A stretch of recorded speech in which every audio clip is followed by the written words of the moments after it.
عمرك حسيت انك انت الشخص اللي بيدي وقت ومجهود وحب واهتمام وفلوس، تكتشف ان كل الناس اللي حواليك متعودين ياخدوا منك بس؟ وبعد ما بكتشف كل ده، ساعات ببص لنفسي وبسأل، هو انا عبيط ولا كنت طيب بزيادة؟ طول عمري كنت الشخص اللي الناس متعودة تجيله علشان تحكيله مشاكلها، تطلب منه مساعدة، لان هما كانوا بيلاقوني على طول وكنت موجود طول الوقت. ولو حد كان محتاجني كنت ببقى موجود، وحتى لو انا ذات نفسي واقع. الحقيقة اللي اكتشفتها بعد سنين، الناس لما بتلاقيك طيب مش بتحبك، بالعكس هي بتستنزفك. وحرفيا هم استنزفوني في كل حاجة. نفسيا ان انا كل مرة اسمع مشاكلهم وحكاويهم وانا ساكت عن وجعي. عاطفيا ان انا ادي اهتمام، خوف، احتواء، في الاخر الاقي نفسي اخر اختيار هيلجأوله. اقف جنبي، سلفني، ساعدني، احنا اخوات، الاخوات ما بيتكسفوش من بعض، انا محتاجك في تسلفني المبلغ الفلاني.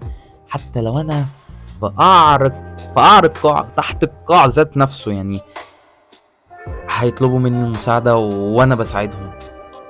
كان يعني كانوا بيتعاملوا معايا ان طيبتي دي واجب عليا لازم اعمله، فرض لازم يتنفذ.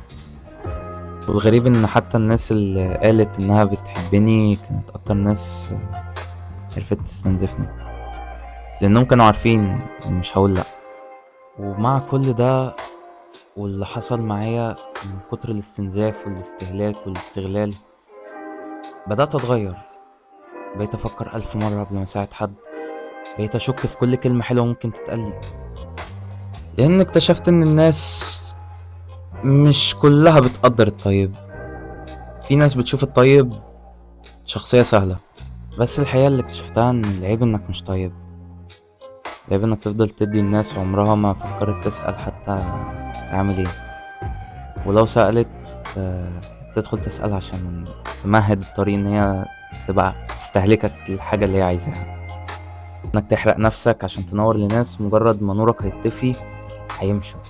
العيب انك تفضل تساعد ناس وتديها لان انت شايفهم ان هما الاختيار الامثل والاختيار الاول، وهم شايفينك الاختيار الاخير. بس الطيبة الحقيقية لازم يبقى معاها حدود، انك لو فضلت تدي من غير حدود الناس هتشوفك فرصة سهلة جدا. وأصعب إحساس ممكن تكتشفه إن بعد ما اللي أنت عملته لكل الناس دي محدش فيهم كان حاسس بيك أصلا. ومكنتش عبيط، أنا بس كنت نضيف زيادة عن اللزوم في زمن أغلبه بيستغل النقطة دي. ودي حاجة موجعة جدا لما تكتشف إن قلبك الأبيض كان سبب تعبك طول الوقت.